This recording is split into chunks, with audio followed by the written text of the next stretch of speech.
What's got you turned off? When I found the answers to those two questions, my life exploded into change. I finally found out what had me turned off, and I got that cured. And then I got me a long enough list of reasons to turn me on. And once the lights went on for me, age 25, they've never gone out. I've fallen out of the sky a few times, but I've never lost that drive to make something unique out of my life. See, reasons altered my whole life.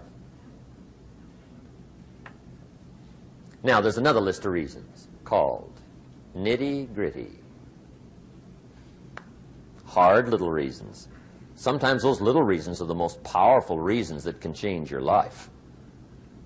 Sometimes it doesn't take much. I now carry several $100s in my money clip. It's only a few $100s, but it was one of those reasons turned my life around. Just before I met Mr. Schoaf, I heard a knock at the door. I go to the door, and there's a little girl standing there about this tall selling Girl Scout cookies. And she gave me one of the finest sales presentations I've ever heard. Special deal, several flavors, this whole package of stuff, $2. And with a big smile, she very politely asked me to buy. And I wanted to. Big problem. I'm broke. I don't have $2. And to this day, I can remember the pain and the embarrassment. I'm a father. I'm a husband. I've been to college. I'm working. I'm 25. I don't have $2. And I didn't want to tell her that for some reason. So I did what I thought was next best. I lied to her. I said, hey, look, I've already bought lots of Girl Scout cookies. I've still got plenty stacked in the house, which was not true. But it seemed to get me off the hook for the moment. She said, well, gosh, that's wonderful. Thank you very much. And she went away. When she left, I closed the door, and that was the day I said to myself, I don't want to live like this anymore. I've had it with lying, and I've had it with being broke. I'm never going to let this happen to me ever again. I promised that day I would work as hard as possible and would always carry plenty. It took me a little while, but now I do. It was one of those reasons. And I guess I carry plenty for two reasons. One is the way it makes me feel, but also in case I bump into another Girl Scout selling cookies. Right? I'm ready.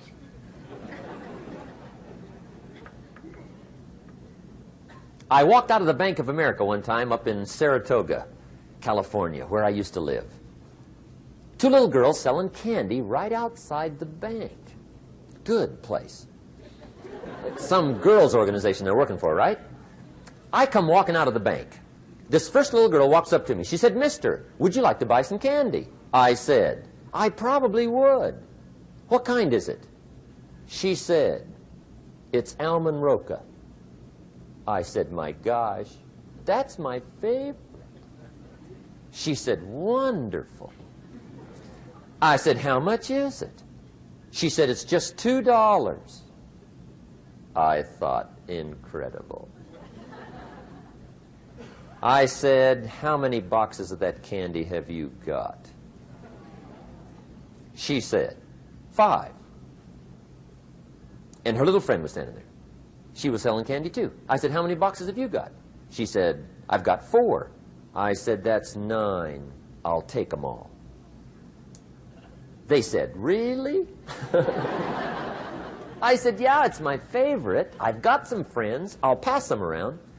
They got so excited, put all this candy together. I reached in my pocket, gave them the $18.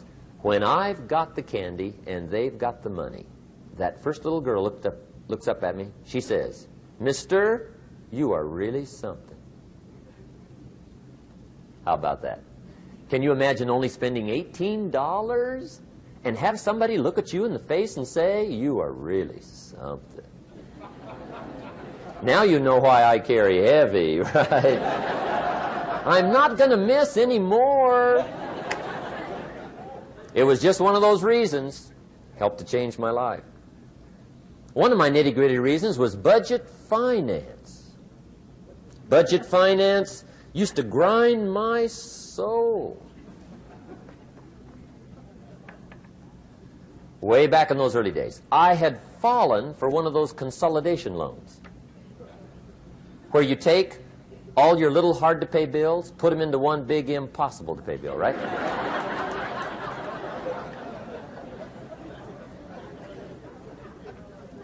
I would get 4 or 5 payments behind. This one guy used to call me day and night. I don't think they're allowed to do that anymore. Harassed me. Threatened to run me in front of the judge. Threatened to ruin my credit. Threatened to embarrass my family. One day he said, we're going to come get your car, drag it rear end up down the street in front of your neighbors. The guy even called me a flake. And back in those days, I'm broke, I'm pitiful, there's nothing I can do about it. But I never forgot how the guy treated me. And when I met Mr. Schoaf, and I got my life straightened out, and the money started to flow, that was one of my first projects, budget finance. I poured it on day and night. I finally put all the money together I owed him, which was considerable. I picked a day for the payoff. And when the payoff day came, I put the money in small bills in a big briefcase. And I walked into the budget finance office on Wilshire Boulevard in Los Angeles. The guy who harassed me so often, his desk was about 3 back. I walked right up to his desk, startled him. He wondered what I was doing there. It was the first time I'd been there since I'd borrowed the money, right? Without saying a word, I opened up this briefcase, dumped this pile of money all over his desk. I said, count it. It's all there. I will never be back. And I turned around and stormed out. Now, that might not be noble, but if you haven't tried it, you've got to one time.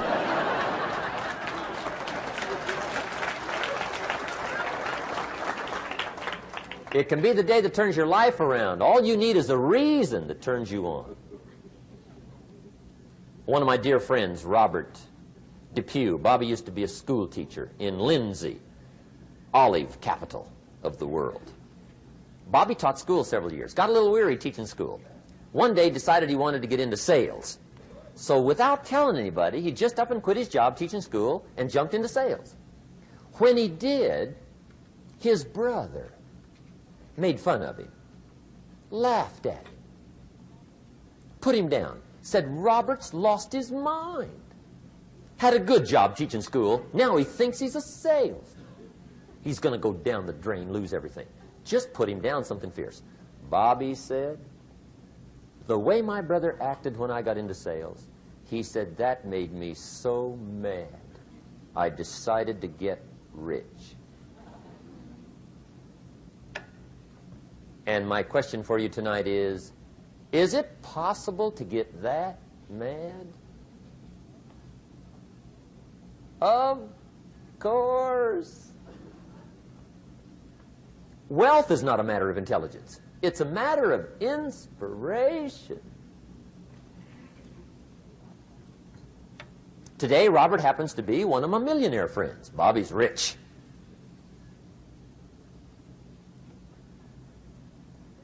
Frank Sinatra said one time, the best revenge is massive success.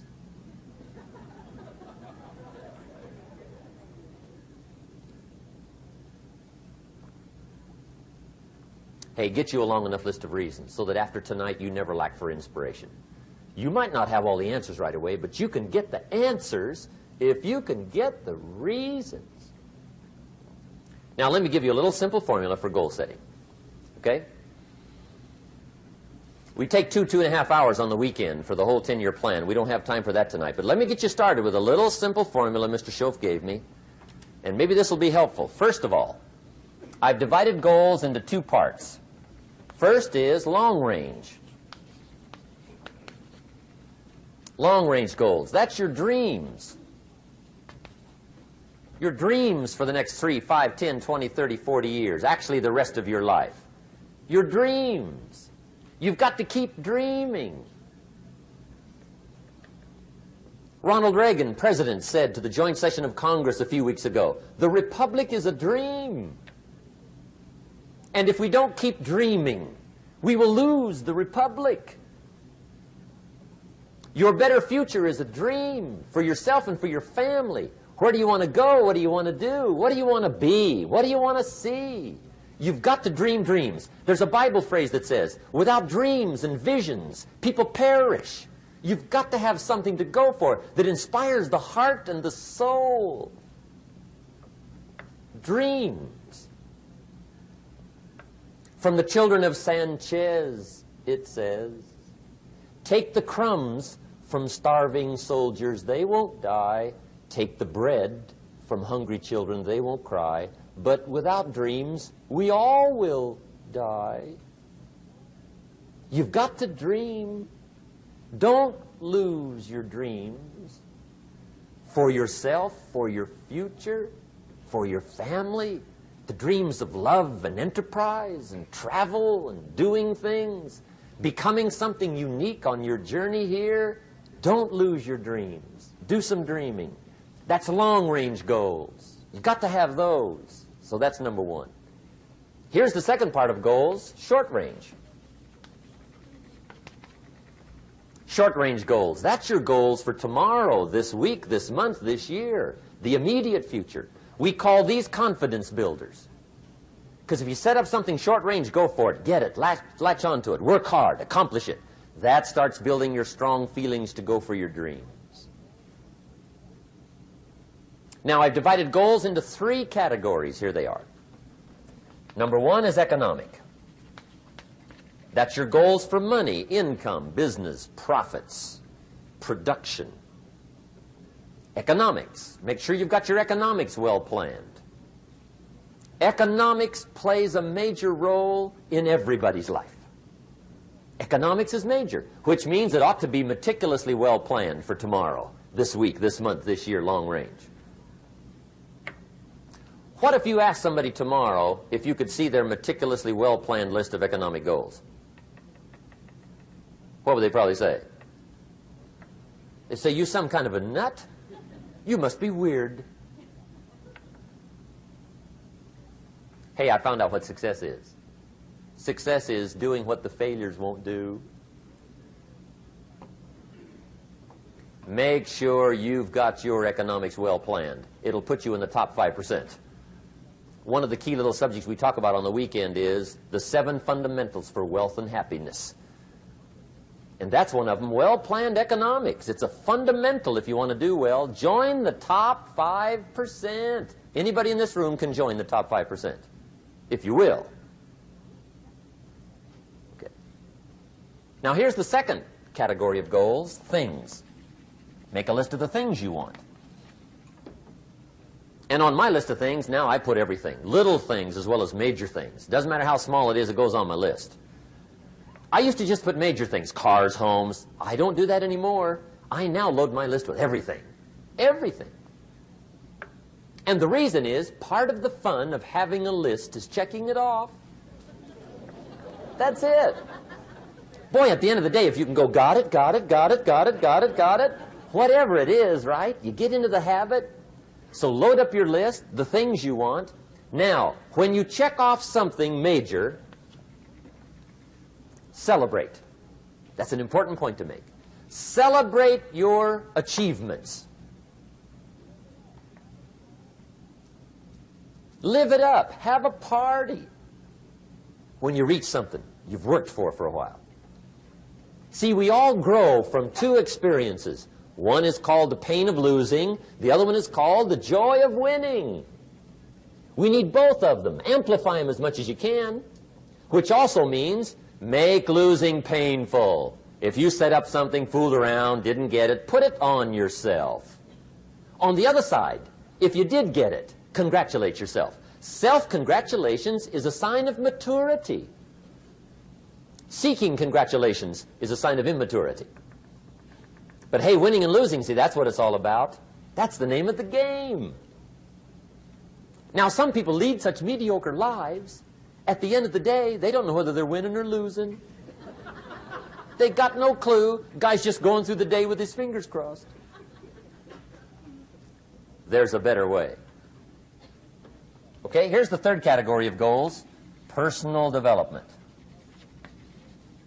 Put those goals together. Personal development goals. That's your goals to be stronger, more decisive, be a speaker, be a leader, learn a language, all kinds of skills.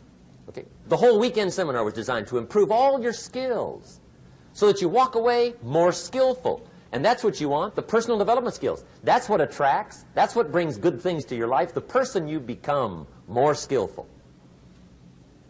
Now, this is quite a package to work on. Economics, things, personal development. For tomorrow, this week, this month, this year, long range. Okay? That'll get you started. Now, here's the simple formula for setting goals. It goes like this. A, work on your goals. That's step one. Work on them. And I put the word work there deliberately. Setting goals is plain hard work. I don't want to kid you. We haven't come here tonight to kid each other. It's work. I know it's work. That's why a lot of people just let it slide. It's work. Many people work hard on their job, but they don't work hard on their future. They just let that slide. And the work involved is making plans. I know most people don't. I understand that. But don't let that be you. Guy says, well, yeah, you work where I work, but the time you struggle home, it's late. You've got to eat a bite of supper, watch a little TV, get to bed. You can't sit up half the night. Plan, plan, plan. And the guy's behind. Good worker, hard worker, sincere. But you've got to be better than sincere, working hard. You've got to be better than a good worker. You've got to be a good planner. Somebody once wisely said, the people who fail to plan are planning to fail. Well said. So work on your goals. Here's step two. Write your goals down. That's so important. I teach my staff around the world, put your goals in your journal. Because one of the major people you want to study is yourself. So here's the list of goals I put together 3 weeks ago. Here's the list of goals I put together 2 years ago. Here's some of the changes I made, rearrangement of my priorities. I scratched these off. I put these on. I've gotten these. Study your accomplishments. Study what your desires are. Put them on paper. Write them down. Here's another reason for writing your goals down. It shows you're serious about doing better. And to do better, you got to get serious. You don't have to be grim, but you must be serious. Everybody hopes things will get better. Everybody hopes. Poor people hope. That ought to tell you something. It means the future does not get better by hope. It gets better by plan. I used to have the affliction called passive hope. It's an affliction. It's bad. Probably what's even worse than that is happy hope. Now that is really bad. That's bad. Happy hope. The guy's 50 and he's broke and he's still smiling. See, that's not good. So get serious about your goals. Put them on paper. Write them down. There's all kinds. His goals, her goals, their goals. Business goals, financial independence goals, family goals. I mean, there's so many things to work on this that if you don't get busy and work on it, sure enough, the time will pass. And sure enough, 5 years from now, you'll wind up where you don't want to be, wearing what you don't want to wear, driving what you don't want to drive, being what you don't want to be. Now's the time to fix it. Now here's the third step to your goals. Check the size of your goals and the kinds of goals. How big they are, what kind they are, affects you. And here's one of the important phrases of the evening. Your goals are affecting you, whatever they are. Your goals affect your handshake. Your goals affect your attitude, personality. Your goals affect the way you walk, the way you talk, the way you dress. All day long, we're being affected by our goals. Now, some people have goals, but they have such lousy goals. The effect is bad. I asked a guy one time, what are your goals for this month? The guy said, look, if I could just scrape up enough money to pay these lousy bills. That was his goal. I'm not saying it isn't a goal. It's a goal, but it's such a lousy goal, the effect is bad. You don't jump out of bed on Monday morning and say, oh boy, another chance to go out and scrape up the money to pay my lousy bills. See, you don't do that. Usually you say, oh, not another Monday.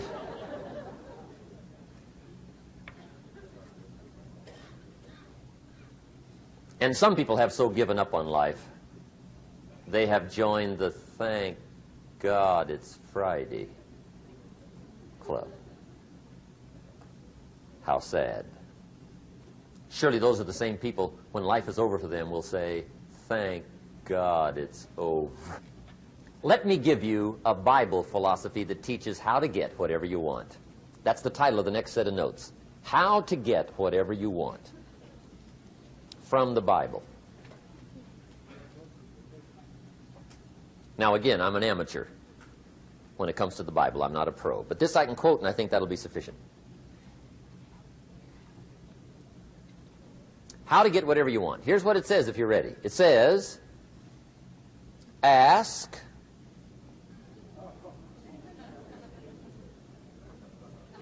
that's it. End of notes. Ask. If there's one art in life to learn extremely well, that's got to be one of them.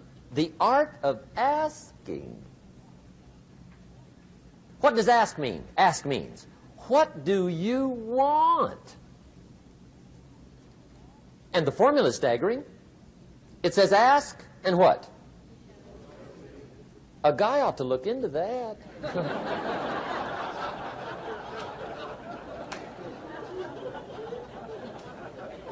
He says, yeah, but you work where I work by the time you struggle home. It's late. You got to eat a bite of supper, watch a little TV, get to bed. You can't sit up half the night, ask, ask, ask. And the guys be, See, you've got to be better than a good worker. You've got to be a good asker. Now, let me give you 3 key points on asking and receiving. This can do it. Number 1, asking is the beginning of receiving. Asking starts a unique process, mental and emotional. I don't even know how it works. All I know is it works. It's like pushing a button and all this machinery starts working. I don't know how. It just works. There's a lot of things you don't need to know how. Just work them. Some people are always studying the roots. Others are picking the fruit. I mean, it depends on what end of it you want in on. Asking is the beginning of receiving, so start the process. Here's number 2. Receiving is not the problem. Receiving is automatic. Now, if that's true, receiving is not the problem, what's the problem? Failure to ask might be one of your major problems. I don't know. Check it out. The guy says, oh, now I see it. I got up last year and hit it every day, but there's not a scrap of paper with my goals on it. Good worker, poor asker. So you've got to change that. Here's number 3. Receiving is like the ocean. There's plenty, especially in California. It's like an ocean here.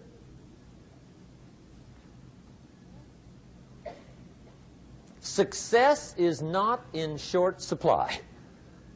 It isn't rationed, and you stepped up to the window and it was all gone. No, no, no. It's like an ocean here. Now, if that's true, what's the problem? Well, some people go to the ocean with a teaspoon. Have you got the picture? See, what you want to do in view of the size of the ocean is trade your teaspoon for at least a bucket, and you'll look better down at the ocean. Kids won't make fun of you, right? Okay. Now, there's two ways to ask, and we'll wrap up goal setting. Two ways. Here's number one. Ask with intelligence. It didn't say ask intelligently, but I'm sure it meant that. Don't mumble. You don't get anything by mumbling. Be clear. Be specific. Intelligent asking means how wide, how high, how soon, when, what size, what color, how much. Define what you want and describe what you want. That's powerful. In the weekend seminar we teach, goals become like a magnet. They pull you that direction. And the better you describe them, the more they pull. So ask intelligently. Here's number two. Ask with faith. That's the childish part of the equation. Believe you can get what you want like a child. Not an adult. Adults are too skeptical. So the formula really reads, make plans like an adult and believe in them like a child. And the most incredible things will happen. Just try it for 90 days. Just try it. You can always go back to the old ways. Just try it. Just 90 days, 90 days. Now, here's the last qualifying phrase on goal setting, as we promised to qualify everything. And it simply goes like this. Remember, you won't get everything you want. And we've already studied the reason for that. Simply, sometimes it hails on your crop and rains on your parade. It's that kind of planet. So you won't get everything you want, but if you will work this goal-setting formula, you can get plenty for wealth and happiness. Okay, that's goal setting. We use it around the world. We recommend it. Now, maybe it won't work as well for you as it has for me. I don't know. Maybe not. But what if it did? You got to try. Okay. Here's the last subject, the day that turns your life around. Let me just quickly give you a list of 4 emotions that can change your life in one day. Emotions are powerful. Sometimes it doesn't take much to alter your whole life direction.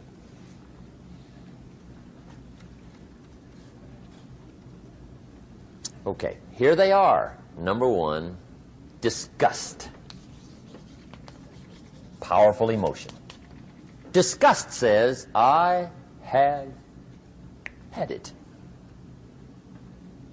See, that could be the day. The day you can say, I've had it. And whether you've had it with something small or something major, the day you can say, I've had it, may not be the day it ends, but the day it begins. That's what I said when that little Girl Scout left my door when I'm 25. I give her the big lie, she leaves, I say, I don't want to live like this anymore. I've had it with lying and being broke. Powerful day. The man's finally had it with mediocrity. He's had it with being a loser. He's finally had it with those awful sick feelings inside, knowing his wife is at the grocery store looking at 2 cans of beans, one marked 37 cents, one marked 39 cents. And the guy sick inside knows his wife's going to buy the 37-cent can, and she doesn't even like the brand. Do you know why she's going to buy the 37-cent can? To save 2 cents. The guy sick inside finally says, I've had it. Being on my knees in the dust looking for pennies, we're not living like this any more. Could be the day that turns your life around. The day you can say, I've had it. He walks into his closet and rips everything in it to shreds and says, I've worn this embarrassing stuff for the last time. And not only will I never wear it again, no one else will ever wear it again. Commit an act that says, I've had it. Powerful. Here's the next one. Decision. And decision-making is powerful. And it's emotional. That's those knots in the pit of your stomach, right? Waking up in the middle of the night in a cold sweat, trying to decide. We sometimes call it inner civil war. What shall I do? Well, for progress, you must decide. The best advice I can give you came from a wealthy friend of mine who said, if it's easy, do it easy. If it's hard, do it hard. Just get it done. If you went home tonight and in the next few days cleaned up a whole list of decisions, that might furnish enough inspiration for the next 10 years. I found this out many times after you've decided. Getting on with it is easier than deciding. Sometimes decision is the toughest part. Here's the next emotion, desire, wanting to bad enough. And I don't know how to tell you to want to. That's something you've got to come up with. There's 2 things I know about desire. Number 1, it comes from inside, not outside. You don't send off for it. Number 2, I know desire can be triggered by something. Who knows what it might be? Sometimes desire waits and sleeps for something to happen. Maybe it's a book, maybe it's a song, maybe it's a sermon, maybe it's a lecture, a seminar, maybe it's the conversation of a friend, a happening, an event. Who knows? The best advice I can give you is what I give my staff. It goes like this: welcome every human experience. You never know which one is going to turn it all on. Even the bad experiences. Sometimes from the bitterest experience comes the greatest awakening. So let down the barriers, take down the walls. The same wall that keeps out disappointment keeps out happiness. Let life touch you. Don't let it kill you, but let it touch you. Here's the last one. This one's powerful. Resolve. Resolve says, I will. 2 of the most powerful words in the language. I will. Benjamin Disraeli once said, nothing can resist a human will that will stake even its existence on the extent of its purpose. Shortly put, I'll do it or die. See, that's powerful. That could be the day that turns your life around. The world has a strange way of stepping aside when somebody says, I'll do it or die. The man says, I will climb the mountain. They've told me it's too high, it's too far, it's too rocky, it's too difficult, it's never been done before, but it's my mountain, I will climb it. Pretty soon you'll see me waving from the top. Or dead on the side, because I ain't coming back.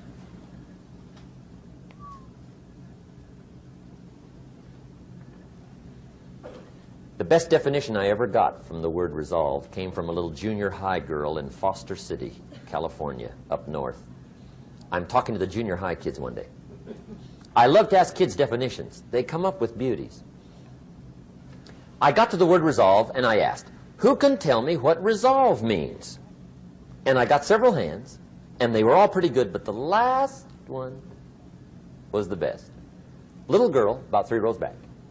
held up her hand. She said, Mr. Rohn, I think I know what resolve means. I said, darling, what do you think it means? She said, I think it means promising yourself you will never give up. I said, that's it. Webster, stand aside. That is the definition. Promise yourself you will never give up. I asked the kids, how long should a baby try to learn how to walk? How long? How long would you give your average baby before you shut him off? How long? See, any mother in the world would say, you're crazy. My baby's going to keep trying until it learns how to walk. What a magic formula. Now let me show you what triggers all emotions into activity that brings results. And results is the name of the game. Here it is. Action. Finally, you must do something about how you feel. Jesus, the master teacher, said, don't just be listeners, be doers. The world admires the doers. Whatever it takes to get you to try harder, read more, set your goals, and go for it. Here's the next attitude disease. Overcaution. Some people never will have much. They're too cautious. Now, you can also be too reckless, but you can also be too cautious. This is called the timid approach to life. And my caution was always the risk. Risk used to drive me right up the wall. I used to say, what if this happens? It's called the language of the poor. What if this happens? And on top of that, if this was to happen, look at the fix I'd be in. I better not try. I could always ace myself out. Then I'll tell you what changed my whole life when I finally discovered it's all risky. The minute you were born, it got risky. If you think trying is risky, wait till they hand you the bill for not trying.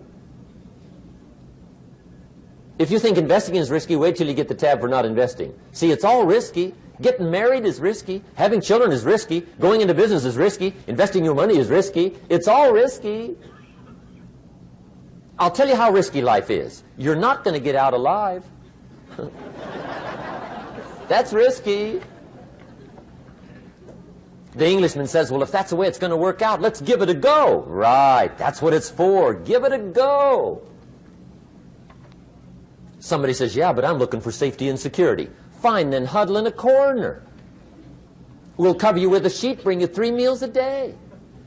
And we'll protect you, feed you, look after you, care for you. We won't let anything happen to you, and you'll probably live to be 100.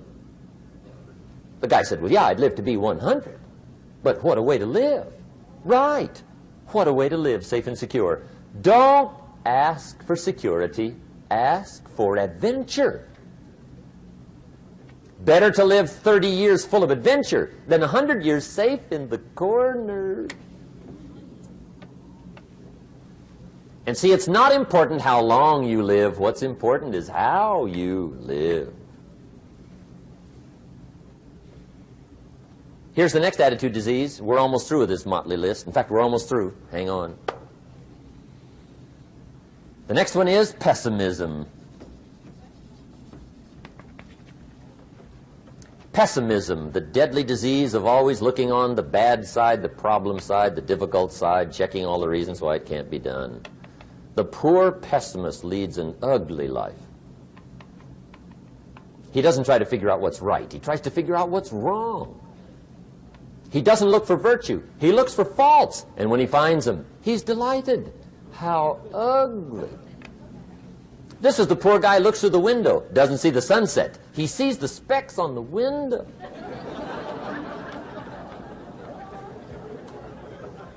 And this is the poor guy, right, who rushes up, takes such leave of his senses. This guy rushes up and he says, I've got 5 good reasons why it won't work. He's so dumb he doesn't know all he needs 1. He's got 5.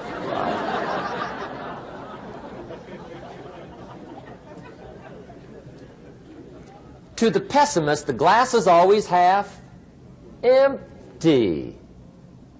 To the optimist, the glass is half full. Why would the same measure affect people two different ways? Answer: it all depends on how you look at it. Our lives are mostly affected by the way we think things are, not the way they are.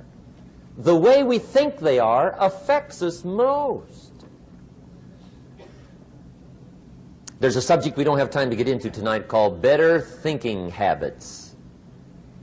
One of the major things Shoaff taught me when I met him, he said, poor thinking habits keeps most people poor. Not poor working habits. Most people work hard, but they don't think hard. And Shoaff taught me that the mind is like a factory, a mental factory. And whatever you think about all day long pours ingredients into this mental factory. And that's what builds the economic, social, financial fabric of your life. He quoted me a Bible phrase that says, as you think, so you become. How awesome. When he talked about poor thinking habits, he had me. I used to start the day reading the morning newspaper. I mean, you can believe that or not.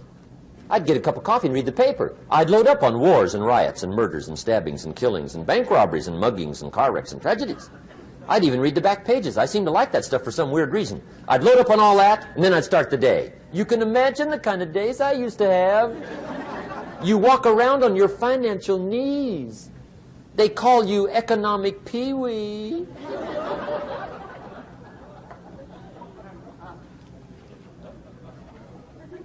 The guy says, I want to be a great leader. Wonderful. The first thing we do is follow him to his house. When we get there, we walk in and check his library, number one. Somebody says, well, why check his library? The reason is because what a man reads pours massive ingredients into his mental factory, and the fabric of his life is built from those ingredients. You would not believe what some people have got in their house to read. You would not believe. One of the best dressed up words I know for a lot of it is trash. Can you imagine dumping a barrel of trash into this mental factory every day and coming out with a rich, dynamic, positive life? It can't be done. You might as well try making a cake with cement. The kids back in Danbury, Connecticut, high school, they're asking me questions one day. I'm talking to the kids. Kids got good questions these days. One of them said to me, Mr. Rohn, how do you build the good life? I said, it's simple. It's not easy, but it's simple. Here's how you build anything. Select the right ingredients, keep out the wrong ingredients, and it starts with thought. Everything starts with thought. So you must be wise and careful what you think about, because that starts everything. You got to be wise and careful. I asked the kids, what would happen if somebody dropped sugar in my coffee? They said, well, you'd be okay. I said, what if somebody dropped strychnine in my coffee? They said, well, you'd be dead. I said, correct. Lesson one. Life is both sugar and strychnine. You gotta be careful. I said, what if my worst enemy drops in the sugar? They said, will you be okay? I said, what if my best friend, even by accident, drops in the strychnine? They said, well, you'd be dead. I said, correct. Lesson two, watch your coffee.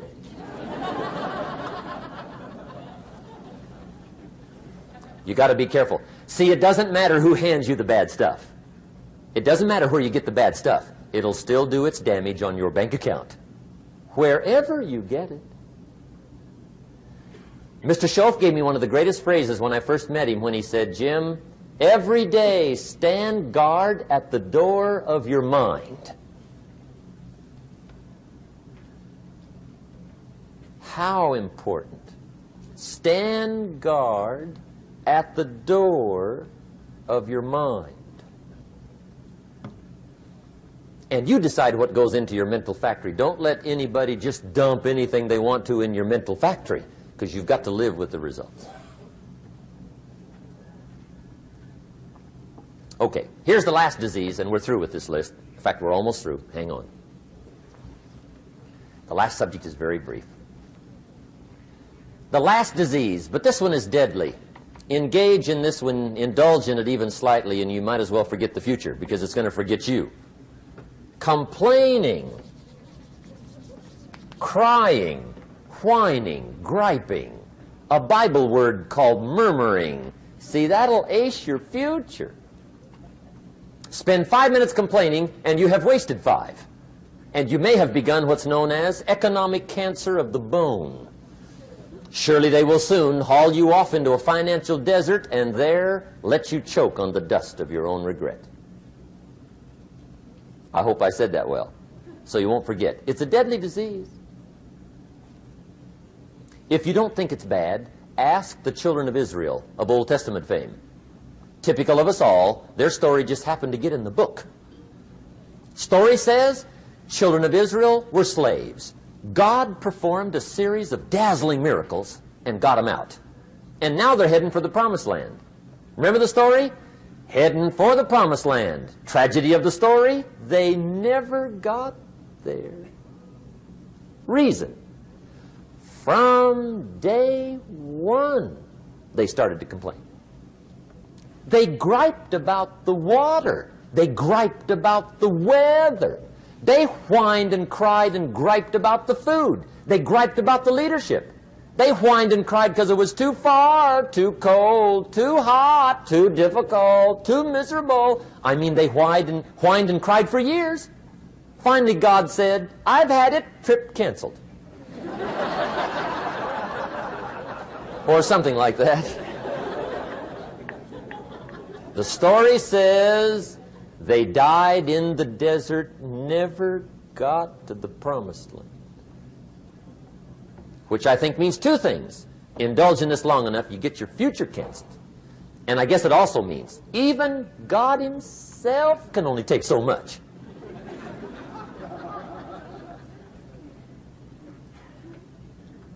Okay. Just be on the lookout of the things that can destroy all the good you start. The war is on. And this evening, tomorrow, mentally, personally, socially, economically, you got to make sure you're winning the war. And this is part of it.